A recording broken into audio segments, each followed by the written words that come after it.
Deuteronomy chapter 24. When a man hath taken a wife and married her, and it come to pass that she find no favor in his eyes, because he hath found some uncleanness in her, then let him write her a bill of divorcement, and give it in her hand, and send her out of his house. And when she is departed out of his house, she may go and be another man's wife. And if the latter husband hate her, and write her a bill of divorcement, and give it in her hand, and sendeth her out of the house, or if the latter husband die, which took her to be his wife, her former husband, which sent her away, may not take her again to be his wife, after that she is defiled. For that is abomination before the Lord. And thou shalt not cause the land to sin, which the Lord thy God giveth thee for an inheritance. When a man hath taken a new wife, he shall not go out to war, neither shall he be charged with any business, but he shall be free at home 1 year, and shall cheer up his wife which he hath taken. No man shall take the nether or the upper millstone to pledge, for he taketh a man's life to pledge. If a man be found stealing any of his brethren of the children of Israel, and maketh merchandise of him, or selleth him, then that thief shall die, and thou shalt put evil away from among you.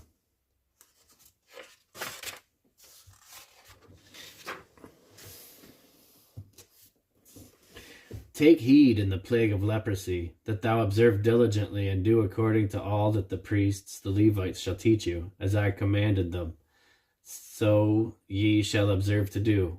Remember what the Lord thy God did unto Miriam by the way, after that ye were come forth out of Egypt. When thou dost lend thy brother anything, thou shalt not go into his house to fetch his pledge. Thou shalt stand abroad, and the man to whom thou dost lend shall bring out the pledge abroad unto thee. And if the man be poor, thou shalt not sleep with his pledge.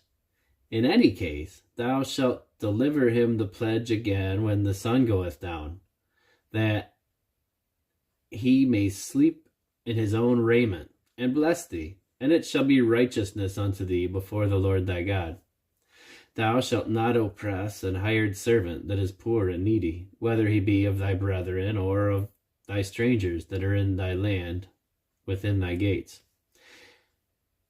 At his day thou shalt give him his hire, neither shall the sun go down upon it, for he is poor, and setteth his heart upon it, lest he cry against thee unto the Lord, and it be sin unto thee.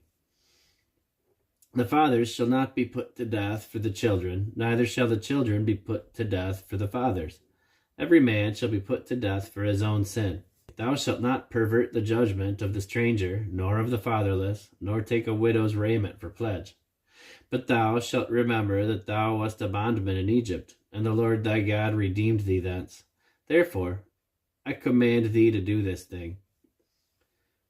When thou cuttest down thine harvest in thy field, and hast forgot a sheaf in the field, thou shalt not go again to fetch it. It shall be for the stranger, for the fatherless, and for the widow, that the Lord thy God may bless thee in all the work of thine hands. When thou beatest thine olive tree, thou shalt not go over the boughs again. It shall be for the stranger, for the fatherless, and for the widow. When thou gatherest the grapes of thy vineyard, thou shalt not glean it afterward. It shall be for the stranger, for the fatherless, and for the widow. And thou shalt remember that thou wast a bondman in the land of Egypt. Therefore I command thee to do this thing.